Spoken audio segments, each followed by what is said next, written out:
Je suis née à Bamako, je suis malienne et je dirais que j'ai dans les trentaines.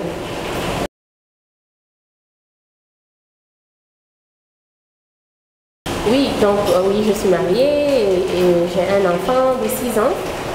Et j'avoue que ce n'est pas facile. Travailler comme chef d'entreprise et en même temps s'occuper de sa famille, c'est pas évident. Mais j'arrive à jongler les deux. Parce que pour moi, les deux sont importants. Ma famille est très très importante. Ma famille est primordiale. Ma fille est ma vie. Mais il faut travailler pour pouvoir entretenir les besoins de ma famille également. Donc je gère les deux. Donc j'ai ma maîtrise en relations internationales et ensuite j'ai mon master dans la gestion des non-profits et j'ai fait mes études aux États-Unis à l'université de Maryland et je travaille depuis 14 ans maintenant. Donc quand j'ai fini mes études, j'ai eu la chance de rester aux États-Unis et travailler dans le gouvernement américain. J'ai travaillé donc pour le ministère de l'Agriculture. Ensuite, j'ai travaillé pour l'USAID et j'ai aussi travaillé pour les Nations Unies, notamment le PNUD. Et donc, mes études m'ont permis de pouvoir voilà, accéder à ces postes de responsabilité.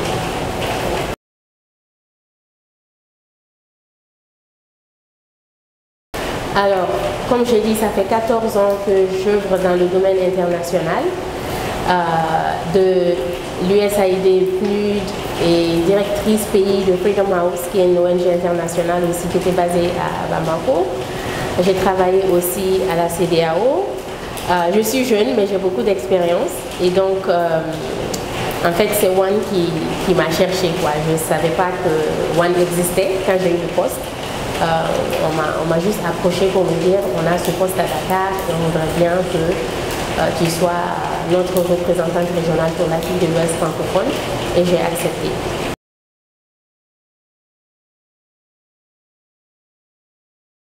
Je pense qu'en principe c'est une bonne chose, mais il ne faut pas non plus avoir la discrimination positive comme première arme, si vous voyez ce que je veux dire. Je pense que c'est bien de promouvoir la fille, les jeunes filles. Par exemple, quand on était en train de mettre les OMD en œuvre, on s'est vraiment penché sur les filles, l'éducation des filles, au détriment peut-être des fois même des garçons, ce qui n'est pas une bonne chose, parce que quand on éduque une fille, c'est tout un village et tout un pays. Mais en même temps, je ne voudrais pas qu'on utilise ça comme si la fille, elle ne peut accéder au poste de responsabilité ou à l'éducation que par la discrimination positive. On est intelligent, au même titre que les hommes, on peut se battre comme les hommes et on peut même faire mieux que les hommes. Donc, en principe, c'est une bonne chose parce que ça donne l'égalité des chances là où il n'y a pas d'égalité. Mais il ne faut pas utiliser ça comme première option, à mon avis.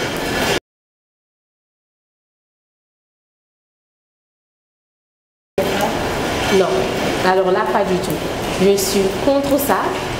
Je suis jeune dame, mais je ne vais jamais recruter une fille ou une dame dans ma société si elle n'a pas les compétences.